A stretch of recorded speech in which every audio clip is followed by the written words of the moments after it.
Hello, this audio recording is a shortened version of a presentation delivered at the PTEC Teacher Information Session on March 23, 2021. Due to an issue with the MS Teams on the day, the PowerPoint slides were not shown in the recorded session.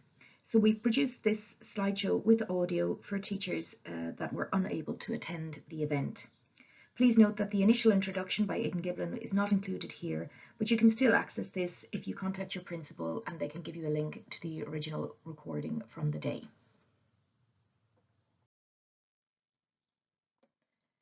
So what I'd like to cover in the next few minutes is an introduction to the Level 6 Certificate in PTEC Award, and also after that I will give you an overview of the Level 9 Teaching Qualification.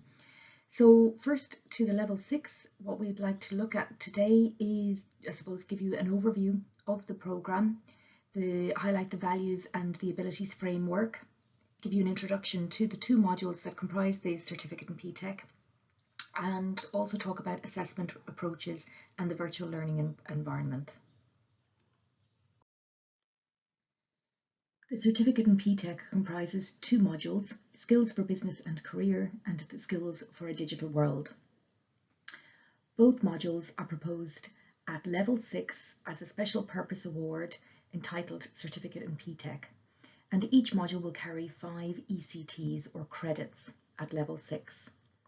The programme will run over the 3-year senior cycle starting into a transition year, and will include the TY work placement, which takes place in second term in 4th year and lasts for 6 weeks.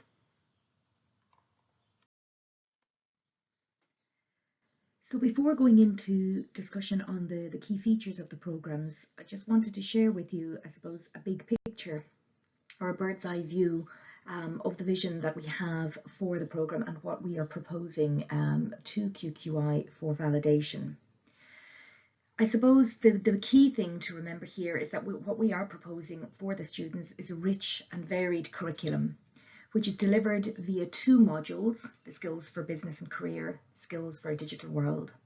And these modules are built around the scaffolding of 16 abilities, which are put together in what we call the abilities framework, and that's basically like a competency framework that provides an architecture for the curriculum. And these abilities or competencies were developed through consultation with the curriculum working group and also from research and information that came from the steering group. Part of the design phase also included the development of the programme values. And it's important to, I suppose, emphasize the significance of the values to the programme development process. So those values, I'll talk about them in a minute, have really been embedded into the design of the curriculum, and they really come to life through the learning outcomes, through the assessments and the content and the teaching and learning strategies that we are proposing for the programme. Just taking you across the screen into just this idea of learning pathways, really the key point here is the feature of choice.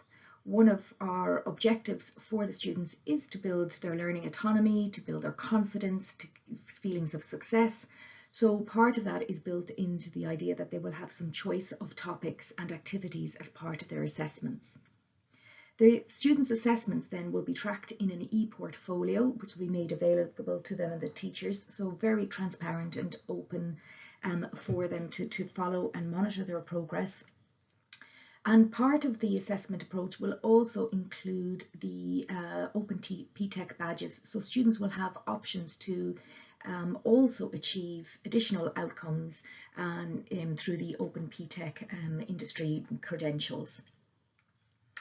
The students will be using their laptops or iPads to manage their e-portfolio, and we are also proposing that we have a bespoke virtual learning environment, which is very much in line with what happens in higher education, where students and the teachers will have access to all the module resources, conversations, assessments, everything will be housed together in this VLE. The purpose of this slide is to show you a vision for how the curriculum would be mapped across the 3-year senior cycle. And as you can see straight away, A large part of the programme would be delivered in TY, and we reckon around 60% of the curriculum. And this relates partly to the increased timetabling over which would be 6 hours of the student's schedule, as opposed to 3 hours per week in 5th and 6th years.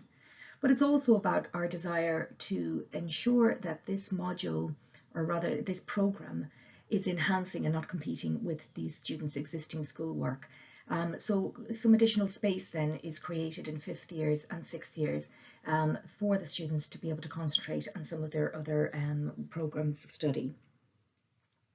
While the modules are run simultaneously, broadly speaking, throughout the 3 years, you'll see from the diagram there that we have suggested some variation in delivery at particular junctures. So getting started on the programme, if you look at the left in term 1 of TY, you'll see that we just have it uniquely slotted for skills for business and career. And that really is about the main emphasis on students' personal development, helping them get ready for their work placement, build some of the skills and confidence, to have a clear understanding of what they're getting into and the expectations on them. Then they move in to their work placement, and you'll see they do both modules throughout that work placement, and actually they will have activities and assessments for each module as part of the work placement. So for example, for the skills for digital world, they will be undertaking a project and they will be assessed for this, and equally they will have a number of activities and tasks that are tied to the skills and business and for career and business and career module. You'll see in 5th year then in the grey that there are 2 large slots uniquely for the skills for digital world, and this really is creating the space for students to immerse themselves in some key projects for the skills for digital world. And then if you look at 6th year in term 3, we return uniquely to the skills for business and career. Now what we are proposing is that all assessments would be completed at the latest by term 2 of 6th year, if not slightly before that by the end of December, depending on the students. There would be flexibility. But we are proposing that the assessments are finished, and by the time the students go into their final term in 6th year, the module will serve as an opportunity for them to revisit some of the things they've learned in the skills and habits, and to try to transfer them and enhance maybe their study habits or stress management, resilience, all really helping and supporting them for that busy Leaving Cert period. So we've mentioned a number of times the importance of the PTEC values, and I'm just going to give you a little bit of information over the next few slides about the values and the programme. So there are 4 values underpinning the curriculum, and these were fundamental, as mentioned earlier, to the development and design of the certificate in PTEC. The 4 values are valuing myself, valuing others, valuing challenge, valuing our world. So valuing myself is really, I suppose, the main emphasis on students' personal development, making most of my potential. And a lot of that will be about developing self-awareness, building confidence and skills. Valuing others moves into the domain of working effectively with each other. And part of this is about team working and collaboration, but another part of this is really about valuing inclusion and diversity, listening to other perspectives, seeing the value in different opinions and different views, and what that can bring to creativity, to project working, etc., and collaboration. Valuing challenge then is about problem solving, finding new ways, questioning, looking at different creative approaches, design thinking, etc. And valuing our world is about shifting perspectives. So part of this programme will be about developing skills and knowledge, but another part of this is about helping students development of their self, but also developing their ability to shift between contexts, to understand how to adapt and to transfer their learning. And so we are engaging in transformation from looking at local context, school context, looking at the workplace context through their placement, but also broadly speaking in terms of global issues, looking at the digital world, for example, their world, how they operate and develop greater media or digital literacy, looking at the sustainable development goals, looking at the idea of impact both in a local context, as I said, like school or in the workplace, and more broadly speaking in our world. So this slide will show you just that breakdown of the first two values, valuing myself, valuing others, this idea of the personal development aspect, making the most of my potential, and the learning to work together. And as you can see on the left, there's a little summary of what is, I suppose, is underpinning the program there in a little bit more detail. The idea of building confidence and self-belief, connecting to the education and working world, empowering students and enabling them to see their strengths and abilities. Equally, it's looking at working well with others to achieve a common purpose, developing the skills of teamwork and collaboration and communication, and as mentioned, valuing diversity and inclusion, and importantly, each other's opinions and contributions. And these two components are brought to life, if you like, in terms of the structure of the overall programme through the module Skills for Business and Career. So there's a nice symmetry where the two values, valuing myself and valuing others, really form the basis of the first module, Skills for Business and Career. And this symmetry continues as we take the other two, the second group of values, valuing challenge and valuing our world, and they form the basis of the module Skills for a Digital World. So really what we're looking at here in this module is looking at working again in kind of problem solving, creative thinking, innovative thinking, trialing approaches, design thinking, learning a lot of skills for the workplace, I suppose maximizing their knowledge in technology and being able to transfer that. And as mentioned, we're also looking at helping students broaden their horizons and look beyond the context of school and work and also in our world, and learning more about the application of the Sustainable Development Goals, questioning those, questioning bigger questions around issues and ethics in our society, and getting them as well to think about the different contexts, how they operate in these, and might be able to contribute. This slide brings it all together. You see the two modules, Skills for Business and Career, Skills for a Digital World. Underneath each, you see the values. And underneath the values, you see the 16 abilities and how they are organised across the programme. So you have 16 PTech abilities that define the achievements and set out the architecture for the PTech curriculum. And they are divided between the two modules. So again, you have 8 for Skills for Business and Career, and 8 for Skills for a Digital World. And I just suggest that you pause the video here and have a look at all the abilities. So we have here the module Skills for Business and Career, broken down into the values and the abilities framework.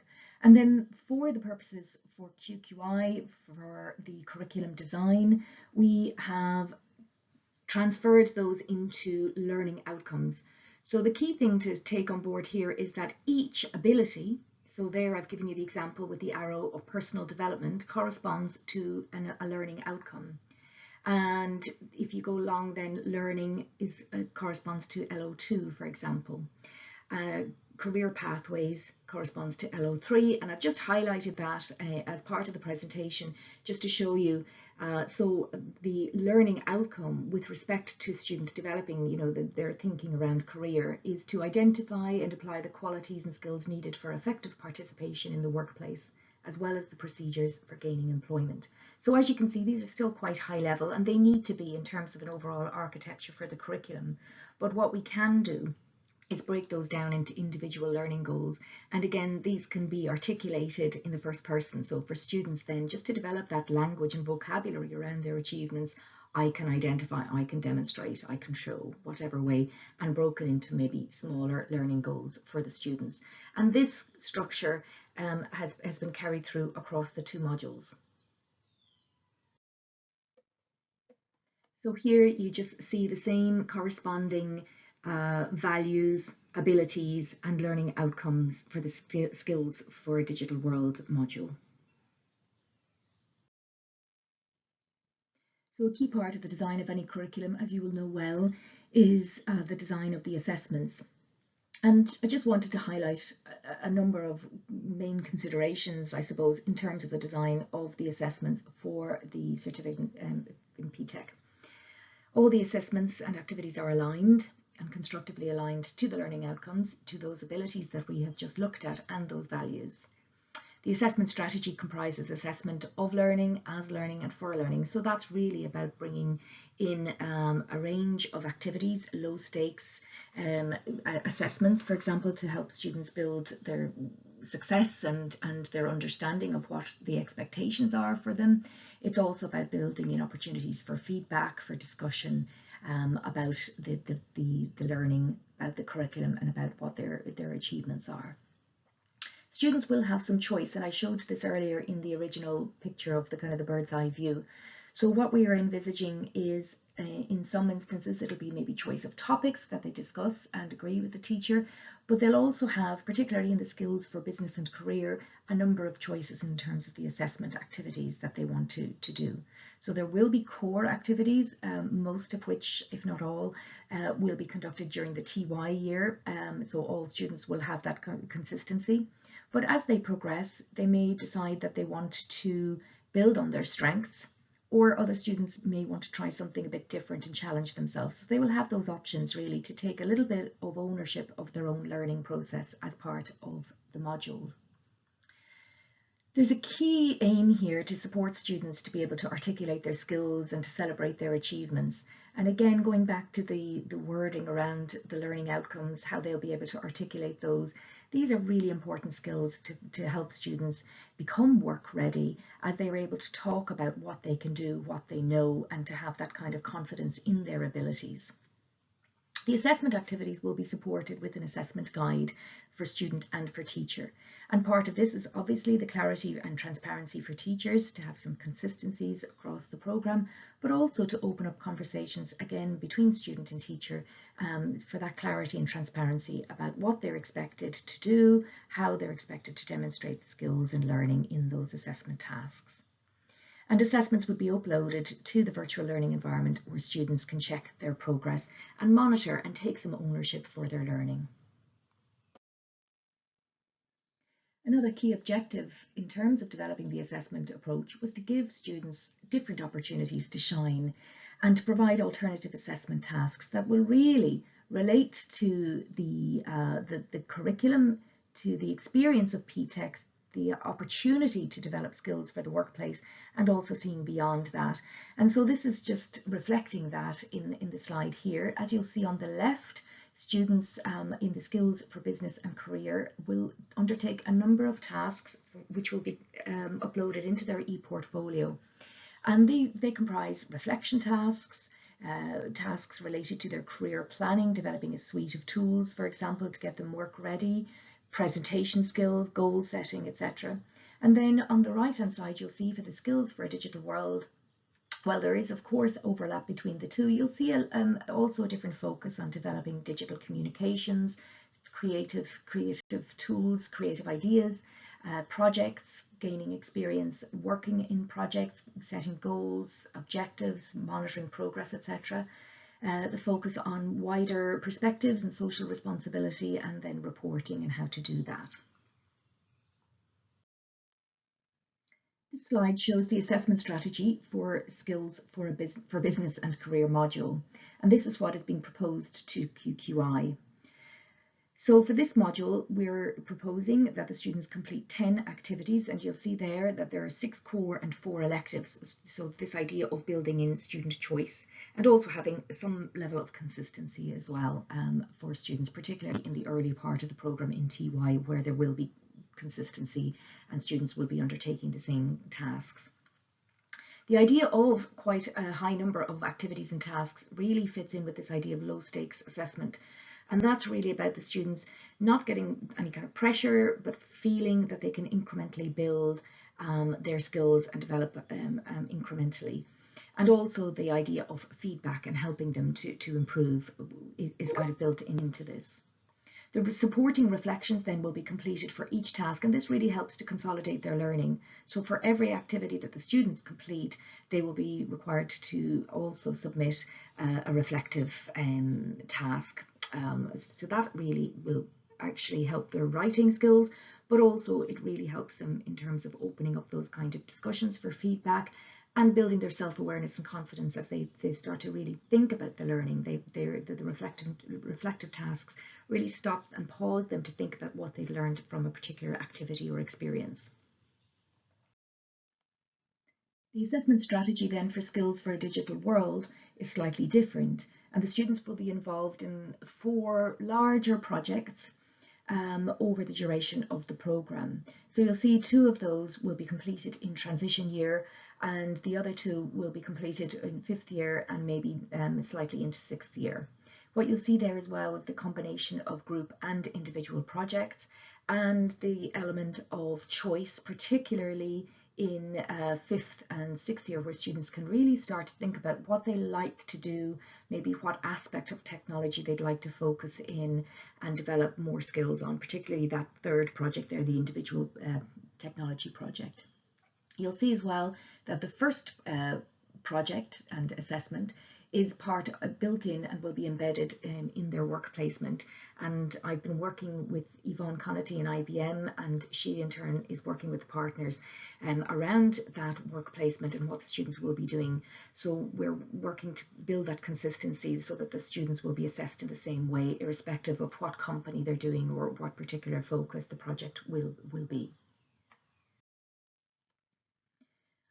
I mentioned earlier that each assessment activity or task will have an assessment guide, and these will be made available for teachers and students in the VLE. So the assessment guide will provide a clear description of the activity. It will indicate if it's core or elective. It'll provide some instructions on the accepted format of the submission. So we are providing for some variety in how students choose to meet some of those requirements. For example, they might want to do a presentation, for example, or using a PowerPoint, but they might also want to present using maybe a video or a vlog or some other format. So we will open up some choice there, again with the idea that students will have access to developing different types of communication tools and technical knowledge. And then finally, each assessment guide will have a grading rubric with a clear marking scheme, so that the teachers will be very clear that obviously there'll be consistency across with the marking, but also importantly that this is available for the students and it can build their assessment literacy and understanding of what they are required to do. This slide really is just to give, I suppose, a quick overview of what we would envisage for the e-portfolio and maybe the benefits of that as a tool for the students. Because really what it can do is track the students' achievements and assessment and put everything in the one place for them so that both the teachers and the students can monitor progress. The e-portfolio itself is a creative tool, so students can really enhance their skills around presentation and skills and design. And they can also use it as a way of gathering their kind of knowledge and curating their experiences and presenting things from their reflections, their writing tasks, curating artifacts, for example. Whatever they're doing or creating, either in group projects or individually, can all be housed here together. And it's a really good way for students to be able to look at what they've achieved. And then the portfolio itself showcases these achievements because the students upload these and are able to see these as examples of their learning and activities. So just returning to that slide that I showed at the beginning, kind of bringing it all together. So we presented the curriculum, some of the features of the proposed programme in terms of different learning pathways across the 2 modules, the opportunities for some choice within those learning pathways. We've talked about the assessments, the opportunities for the different types of assessments, small or low stakes, as well as project-based assessments and some choice even within that, and the additional opportunities for students to accumulate different industry badges which are well recognised. And finally, the idea that everything will come together and be housed for students and teachers in a bespoke virtual learning environment. So in the teacher information session, we had a pause here for questions or comments. we're going to just move now into a discussion on the Certificate in Educational Practice for PTEC, which is the teaching qualification.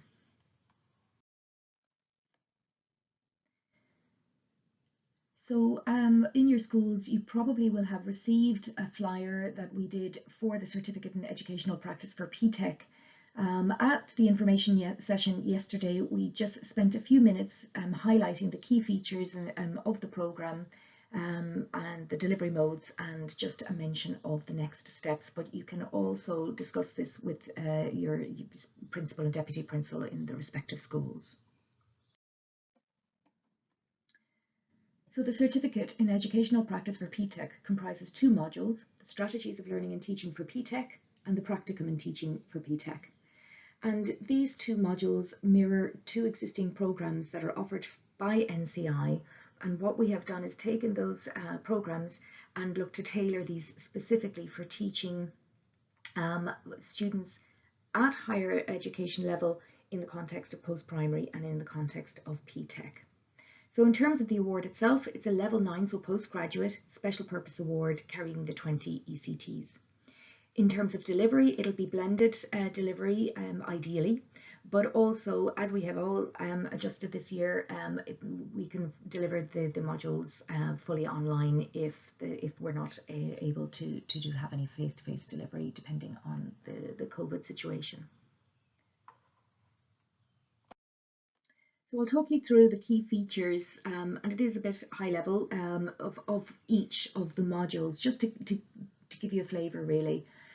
The Strategies of Learning and Teaching for PTEC would be, if you think, the kind of the nuts and bolts module, where we will introduce a range of teaching and learning strategies. We'll look at the assessment approaches and theoretical foundations appropriate to teaching the PTEC curriculum. So on one level, we're looking at level 6 and how we support students to achieve a level 6 qualification, but also particularly in the context of PTEC and the PTEC modules. So we'll also be introducing the specific PTEC values, the ethos underpinning PTEC modules, the abilities framework that I'd mentioned earlier, and also the particular types of assessments and achievements that all will be part of the PTEC students' learning experience.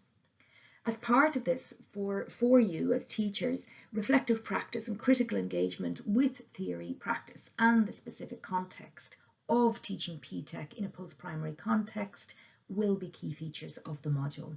And we'll also be looking at how to support students, for example, in those particular types of assessments, and indeed engaging and supporting learning in a virtual learning environment.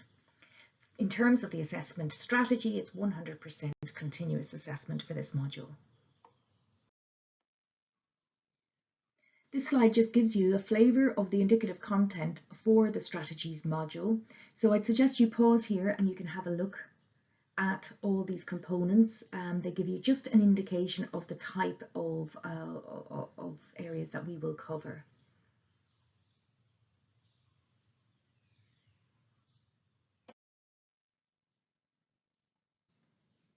So as you can see, a really interesting and rich and varied curriculum for the strategies module. And the practicum then comes in with this as a kind of a complementary module, where you really are getting an opportunity to apply some of those strategies and the knowledge that you've looked at and explored in the strategies module is enacted, if you like, in the practicum. So you'll see there, it's about involving the application of these instructional strategies and assessment approaches within your own workplace setting. A key part of it is trialling different teaching approaches and evaluating them. And this is supported by scholarly reflections on practice, and you'll be using a reflective journal. And throughout this practicum module, you'll be supported with one-to-one mentoring from somebody in NCI who's involved in teaching and very much in that kind of mentor or placement tutor role. Again, unsurprisingly, reflective practice and critical engagement are key aspects of this module, and it really will be about developing your practice, how you can look at supporting the students, innovating, trialing things, and having the opportunities to pause and think about that and gather your thoughts on that. And again, the assessment strategy for this aspect of the programme would be a continuous assessment 100%.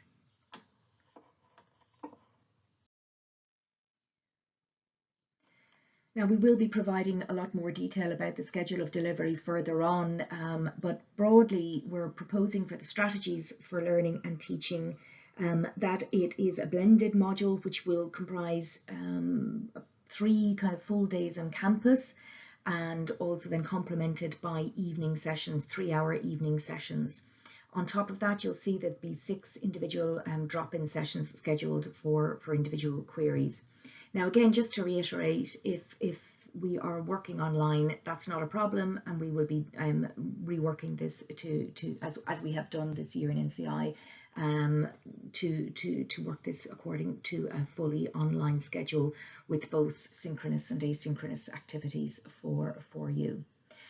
Just to show as well, the practicum and teaching then is really supported through that reflective process, that dialogue with each other in terms of a team of PTEC teachers in the school, but also supported by that individual mentoring and supervision with your placement tutor in NCI.